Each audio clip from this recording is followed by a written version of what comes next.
Kom ons gesels vandag oor die leuen dat ons altyd moet doen.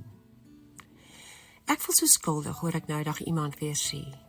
Ek hoor so baie, ek moet God se wil doen en ek moet vir hom werk en ek moet my gawes uitleef.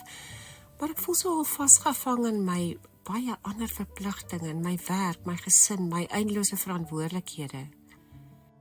En as ek eerlik is, die lewe is net so vol baie dinge dat ek ook maar net oorleef. Soms uitgeput aan die slaap val om net môre weer met my daaglikse roetine te moet begin. As jy soms so voel, mag dit jou vandag gerus stel. Jy hoef nie noodwendig nog iets te doen nie. Jy kan maar net in jou Here, die een wat alles reeds vir jou gedoen het, leef. Hoor hierdie losmaak vrede weer. Wanneer jy in en deur die Gees in jou leef en jy ondanks jou eie beperkings regtig 'n oorgegewe lewe deur hom probeer leef, dan doen jy reeds sy wil. Want dan is dit moontlik dat jy net daar waar jy elke dag met jou gewone lewe aangaan, iets van hom is. Dat jy daar, sonder dat jy dit eers weet, iets van sy voete en hande en liefde en vrede en goedheid vir mense is.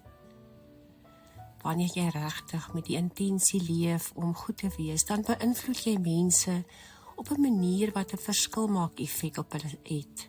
Selfs wanneer jy nie eens bewus daarvan is nie. Wanneer jy saam en in God se liefde leef, wanneer jy sy voete en sy wil en sy hande en sy oë en sy liefde wil wees, dan laat hy jou goed doen wat hy dink nodig is. Paulus skryf in sy brief aan Galasiërs 5 vers 16: Julle moet julle lewe deur die Heilige Gees laat beheer. Laat hy aan die stuur staan van alles wat julle dink, doen en sê. Word op hierdie oomblik sommer net stil in jouself en gee jouself weer oor aan die een wat in beheer is. Wat jou ken, wat weet wat jy kan doen, wie jy kan wees en waar hy jou wil gebruik. Luister na die fluistering van sy stem. Gee jou dag, jou week, jou lewe oor aan hom en laat hy doen wat hy wil doen. Wees jy net in hom en laat hy in en deur jou leef. Kom ons bid. Ag Here, help my om in hierdie dag net in u genade, u vrede, u goedheid, u teenwoordigheid te wandel. Amen.